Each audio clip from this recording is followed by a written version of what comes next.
आप देख रहे हैं डोनाल्ड ट्रंप सऊदी अरब के दौरे पर पहुंचे हैं, जहां पर उनका इस्तकबाल किया गया था और इस वक्त तिजारत के मौज़ूआत पर गुफ्तगू हो रही है। अमरीकी सदर डोनाल्ड ट्रंप खलीज ताउन तंजीम के इजलास में इस वक्त मौजूद हैं और इस वक्त उनकी जानिब से खिताब भी किया जा रहा है। और डोनाल्ड ट्रंप की जानिब से कहा गया था कि तिजारत के मामले के ऊपर जिससे भी मुलाकात करनी पड़ी हम करेंगे। इस वक्त डोनाल्ड ट्रंप जो है वो इस वक्त खिताब कर रहे हैं खलीज ताउन तंजीम के इजलास से। But by empowering Iran and its proxies, sending them billions of dollars, billions and billions of dollars, senselessly. I couldn't believe it to watch. One of the reasons I said, let's do this again. But what they did was so bad while turning his back on the Gulf allies. Those days are over. Everybody at this table knows where my loyalties lie, always have. They'll never waver, never. And we'll stand with our friends and partners and we'll confront the aggression that threatens us all. I want to make a deal with Iran. I want to do something if it's possible. But for that to happen, it must stop sponsoring terror, halt its bloody proxy wars, and permanently and verifiably cease its pursuit of nuclear weapons. They cannot have a nuclear weapon. I don't imagine there's anybody at this table or anybody in this room that would say they can.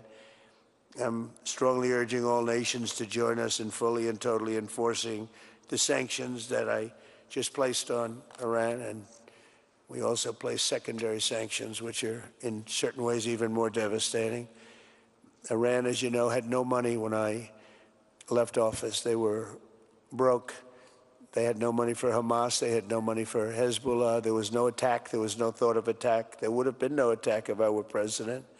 But bad things happened in that election, and I said, let's do it again. And by doing it again, it became much more historic. It's a much more historic election, much more powerful election. And we have a mandate. We won every swing state. We won by millions of votes. We won 2,750 districts. We call them districts. Out of a total, if you look at the number, it was 2,750 to 505. The whole map was red, red meaning Republican. So I will say recently we launched strikes on more than 1,100 Houthi targets in Yemen, as you know. And last week they agreed to stop. They don't want to be targeting our commercial ships anymore. And they said, that's enough, that's enough. We didn't. About 52 days, 52 nights. It didn't end. We just put in a budget of $1 trillion. It's our biggest budget, military budget we have ever put in. And the United States is very, very strong right now. It's amazing. In a short period of time, we've been there 100 days. And in a short period of time, we've done what a lot of people don't do in 4 years. We're a hot country, just like you're a hot area. And we're going to keep it that way. In Gaza, my administration shares the hope of so many in this region for future of safety and dignity of the Palestinian people. But that cannot happen as long as Gaza's leaders take delight in raping, torturing, and murdering innocent people. Can't have it. I greatly appreciate the constructive role that the leaders in this room have played in trying to bring the terrible conflict to an end, including by helping secure the release of American hostage Edan Alexander. It was a big day yesterday, a very important day. I was told just before I left that they were going to be releasing Edan. We thought Edan was dead 3 weeks ago. They said Edan was no longer living. And it was a very, very good thing. Ultimately, all hostages of all nationalities must be released as a stepping stone to peace, and I think it's going to be happening. A lot of things are happening. A lot of very positive things are happening on every front. With the support of leaders in this room, and they're great leaders, you are, we are currently exploring normalizing relations with Syria's new government, as you know, beginning with my meeting with President Ahmed al-Shara and Secretary Rubio's meeting with the Syrian foreign minister in Turkey after discussing the situation with Crown Prince Mohammed and President Erdogan of Turkey. I am also ordering the cessation of sanctions against Syria to give them a fresh start. It gives them a chance for greatness. The sanctions were really crippling, very powerful. And I spoke to Mohammed, and I spoke to our friend from Turkey, who we just spoke to also by phone now, but felt very strongly that this would give them a chance. It's not going to be easy anyway, so it gives them a good, strong chance. And it was my honor to do so. So we will be dropping all of the sanctions on Syria, which I think really is going to be a good thing. And it actually, we made a speech last night, and that was the thing that got the biggest applause from the room. We had a very crowded room with thousands of people, and the statement that got the biggest applause was dropping the sanctions on Syria. Likewise, in Lebanon, there's a new chance for a future free from the grip of Hezbollah terrorists if the new president and prime minister can rebuild an effective Lebanese state. We just appointed a very good ambassador, a friend of mine who's Lebanese, and I didn't even know that. And I said, why do you want to be the ambassador to Lebanon? That could be dangerous.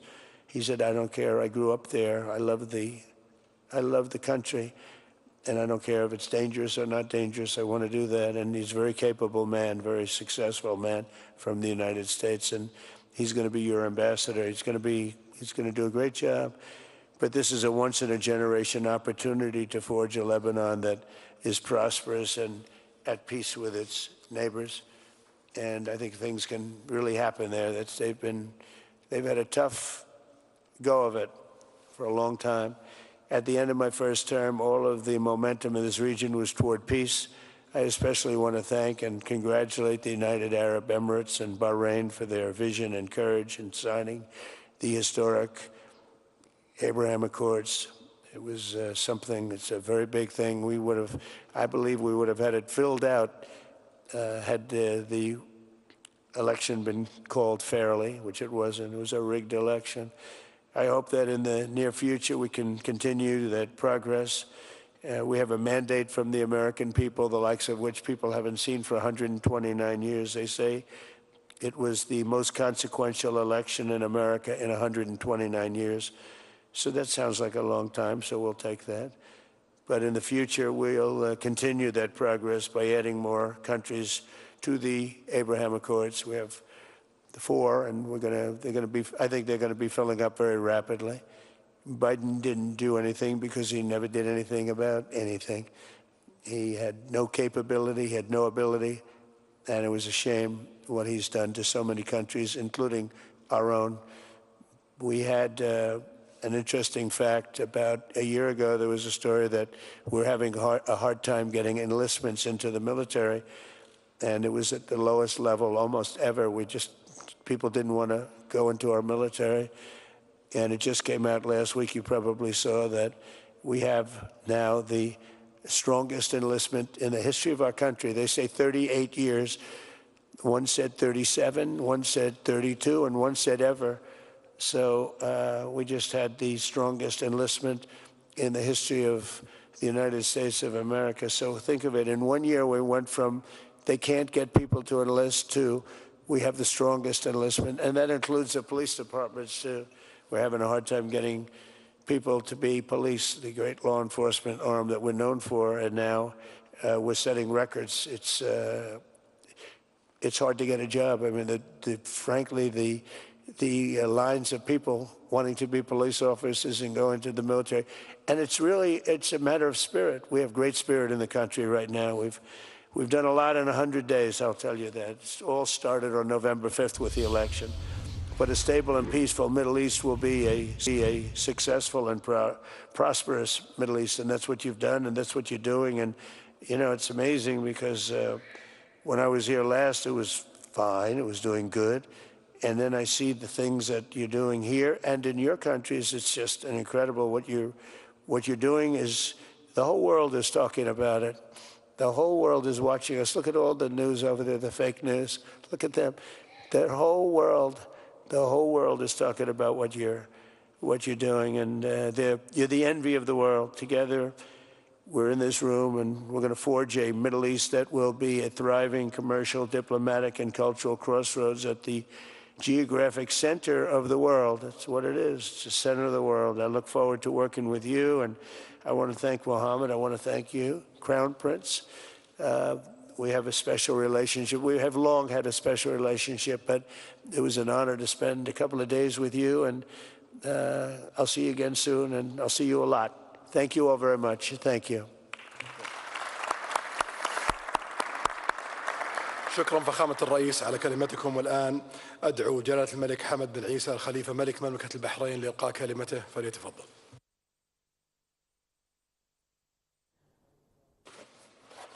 شكرا سمو الأمير. بسم الله الرحمن الرحيم. أصحاب الجلالة والفخامة والسمو، السلام عليكم ورحمة الله وبركاته. يسرنا في مستهل كلمتنا أن نتقدم بخالص الشكر والامتنان إلى أخينا خادم الشريفين الملك سلمان بن عبد العزيز آل سعود عاهل المملكة العربية السعودية الشقيقة، وإلى صاحب السمو الملكي الأمير محمد بن سلمان بن عبد العزيز آل سعود ولي العهد رئيس مجلس الوزراء على الدعوة الكريمة وما لقيناه من كرم الضيافة وحفاوة الاستقبال، وأنها لمناسبة طيبة أن نجتمع اليوم متمسكين بروح الصداقة الوثيقة التي تزداد قوة ونموا عبر السنين بين دول مجلس التعاون لدول الخليج العربية والولايات المتحدة الأمريكية الصديقة. ويسعدنا أن نرحب بفخامة الرئيس دونالد ترامب رئيس الولايات المتحدة الأمريكية، حيث تؤكد مشاركته في هذه القمة عمق الشراكة الاستراتيجية وأهميتها الراسخة بين دول مجلس التعاون والولايات المتحدة. كما نجدد لفخامته التهنئة على فوزه التاريخي في الانتخابات وما حققه من إنجازات منذ توليه مسؤولية الرئاسة. इस वक्त Riyadh में खलीज ताउन तंजीम इजलास जारी है। Donald Trump ने इस इजलास से खिताब किया जिसमें दहशत गर्दी के ऊपर वाज़ेह तौर पर बात की गई।